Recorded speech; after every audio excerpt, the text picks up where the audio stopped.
Hey yo, thanks for tuning in to Celebs Source, your source for celeb news. Now today we got Whack 100 with the KO, Wendy Williams with the shot, at least it's kind of what it sounded like to me. Tamir Rice's mom's calling out the movement, Shmurda gets caught lacking in the restaurant, and Nick Cannon's interview used against Casanova. Hey yo, thanks for tuning in to Celebs Source, man. If this is your first time to the channel, man, welcome to the channel. We definitely honor your view and appreciate you coming through, man. If this is your first time to the channel, hit that notification bell so you can be first in line when we drop this heat. And also, if you haven't subscribed to the channel already, man, we don't know what you're waiting for. Go on and subscribe to the channel, man, and we definitely will appreciate it. Hey, yo, shout out to those of y'all with a membership, man. I'm talking about Tima Anderson, Katura Murray, California girl coming through. We already said Twizzy the Don Myrick, Diane Sams, MK Only One, Nav, Promo Brown. There's a bunch of y'all, man, out there that's supporting the channel with your gold memberships, your bronze memberships, man. We appreciate that, man. It definitely means a lot to us, all right? Who else we got? Yo, Peter Brown said, can Celebs Source show Boston hip-hop some love? Man, it ain't about R&B and all that up here, and we not underground rappers. We already underground, man, from Boston, so we above ground rappers. I mean, I don't know what he's trying to say, but I feel you, man. Yo, much love to Peter Brown, man. Respect. Now, yo, Devetti Hudson said, yo, man, you got me laughing harder than I did when I went to see Lil Duval at the Funny Bone on the Kirk Franklin and Son situation. Great word, presentation, all that good stuff, whatever. All right, Yo, here's the thing, man. When I hear these stories and I'm reading them to you, man, it's like this is what the stories be sounding like in my head. Half of the time, I just be busting out laughing. Cats is looking at me like, yo, this cat is crazy right here. But yo, this stuff, like, you can't make this stuff up. Anyway, yo, check this out, man. If your lady is like, yo, man, you know what? I feel like sushi tonight. You know, we just got the stimmy and all that, yo.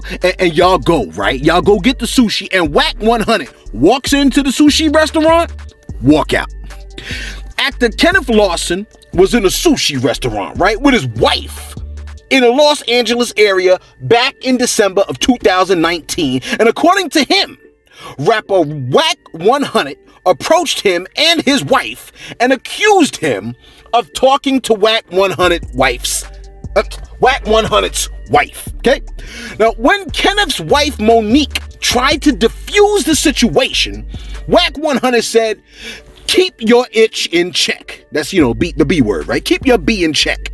And then he punched Kenneth Lawson in the mouth, and your boy was KO'd. And it was then stated that he turned to Kenneth's wife to hit her, but other diners intervened.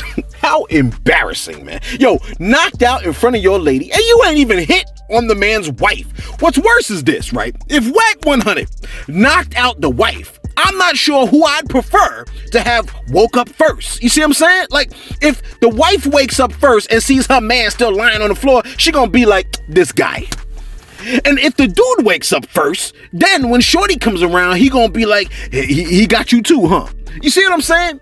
Now, Kenneth states that he suffered a 4-inch cut to his lip and chin, multiple jaw fractures, which resulted in his jaw needing to be wired shut for 3 months, 3 dislodged teeth, that's right, I'm still going, and 1 tooth knocked out. Yo, I would be so embarrassed. Like, every time when the wife looks at you and is talking to you and sees that missing tooth, it will remind her of the day when you was laid out by Whack 100.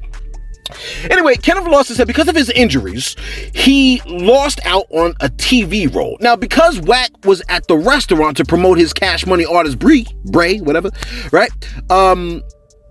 Kenneth is suing Cash Money and Birdman for his injuries and lost work. So, if the man walks into a restaurant near you, dip. You follow me? Dip out the back, okay? Oh, you a vagina, you pusillanimous, whatever. I don't care, bro. You see what I'm saying? Call me pusillanimous all you want, man. My lady ain't gonna catch me lay down on the floor. You see what I'm saying? Picking up my teeth and putting them joints in my pocket. Your boy Celeb grew up in a house, right, where women rarely farted, and they never pooped. It was incredible, right? I thought women had buttholes because the heavens appreciated consistency. So you can imagine my amazement when dealing with women and hearing them pass gas. Like, when I hear it coming from a woman, I'm like, yo, you see what I'm saying? Leave the disgusting stuff to the fellas. okay? But that's just me, man. Anyway, Wendy Williams, right? I know, you're messed up already. Wendy Williams talked crazy about Kanye and Kim, and this happened. Take a look. And she probably got 5 new boyfriends. We haven't caught anybody coming out of the house yet, but you know, just a matter of time. She's not lonely. I apologize. See that, Wendy? God does not like ugly. You're trying to put your mouth on one of God's kids, Kanye West, and now you done farted and burped at the same time. You're nasty, lady. You know what I'm saying? Keep all that gas stuff internal, man. A lot of the women that I'm around, they don't do that stuff like around me. You see what I'm saying? And I appreciate them for that, man. I think it's not very ladylike. Oh, it's very human, very natural. It's very natural to fart. And people fart about, what is it, once an hour, whatever? I don't know, whatever. This is going into low-class humor. Anyway, this next one is tricky, right? And you know, look, we've been having years and years of police brutality, right? And that ain't nothing new. NWA been made music against 12 all the way back in 1988. So in a large sense, music like that ain't nothing new. And artists that have made similar types of music which highlight police brutality have been making music on the subject, amongst other things, and getting paid for it. But here's where it gets tricky, right? If you made a song about the George Floyd incident, which traumatized me, right? Can't say it enough. And I wasn't even there. My whole thought process has changed as a result of that situation. If you made a song about that incident and it became the biggest song in the land with a powerful message, and you know what happens when it's a big song, right? They pay you to perform it, and let's say you made millions, right? Would you consider it an exploitation of the situation if you made millions off the song and used George's name in it? I mean, would you be getting rich off of his death? Would that be bad? Is life insurance an equivalent to that type of situation, or is that a faulty comparison? I mean, I really want to know. And y'all be making me think, right? So please let me know in the comments below. Civil rights activist Tamika Mallory made an appearance during Lil Baby's performance, and she said during the performance, quote, "It's a state of emergency. It's been a hell of a year, hell for over 400 years, right? My people, it's time that we stand. It's time we demand the freedom that this land promises. President Biden, we demand justice, equity, policy, and everything else that freedom encompasses. And to accomplish this, we don't need allies. We need accomplices." Close quote. Now, I must admit, right, I wasn't 100% thrilled with how she said we demand justice, equity, and policy. I mean, something about using the word demand, like it's all on Biden. You see what I'm saying? I think I would have used different words to express how we want to work together. But who am I, right? Now, Moneybag Joe didn't fire back, but Samaria Rice, that is the mother of Tamir Rice, the 12-year-old that was shot and killed by a Cleveland police officer in 2014, right? Samaria Rice had time today. She had a strong message for Tamika Mallory. She stated, quote, "Tamika and the crew, you bees chasing clout along with Sonny, civil rights attorney Benjamin Crump, and Lee Merrick. Y'all have literally effed up our fight. Effed our fight up.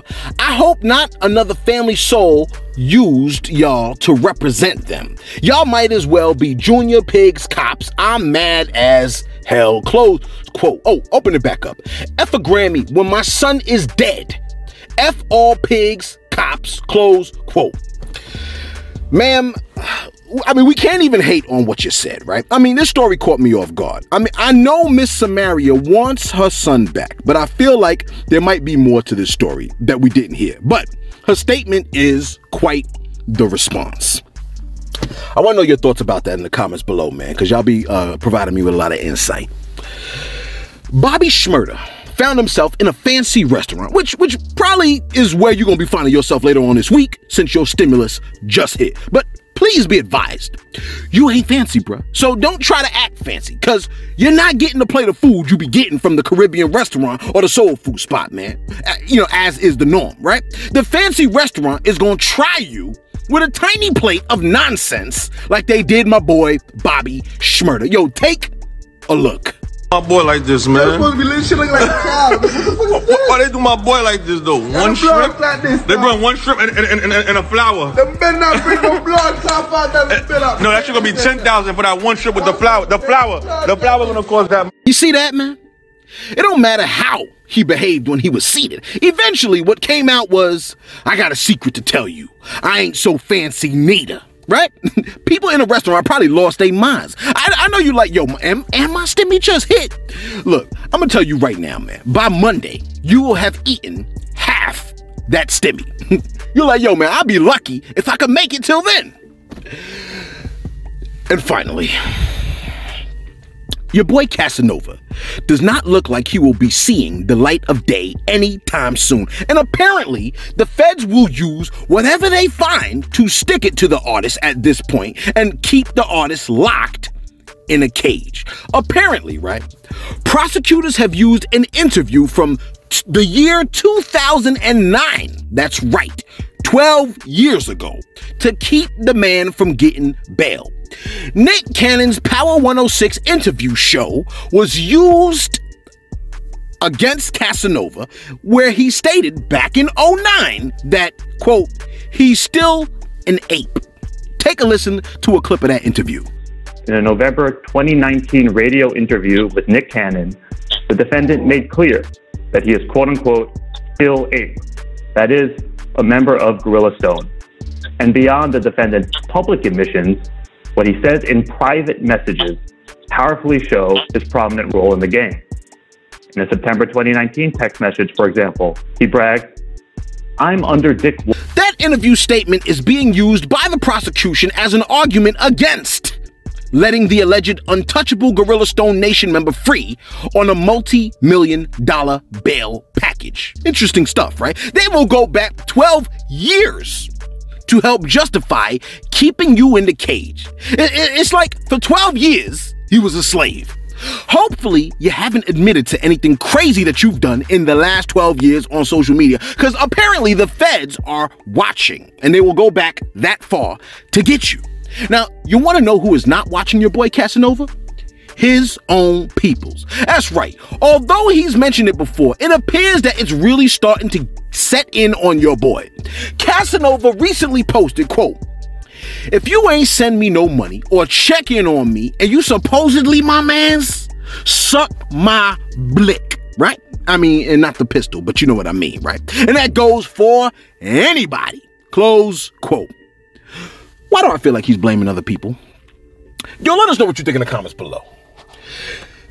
I mean, the way Casanova feels about nobody looking in or checking in on him, is he relatively justified? Because, like, yo, man, if these cats was talking about they had his back all the way, and they suddenly don't have his back, like, you know what I'm saying, are they wrong for that?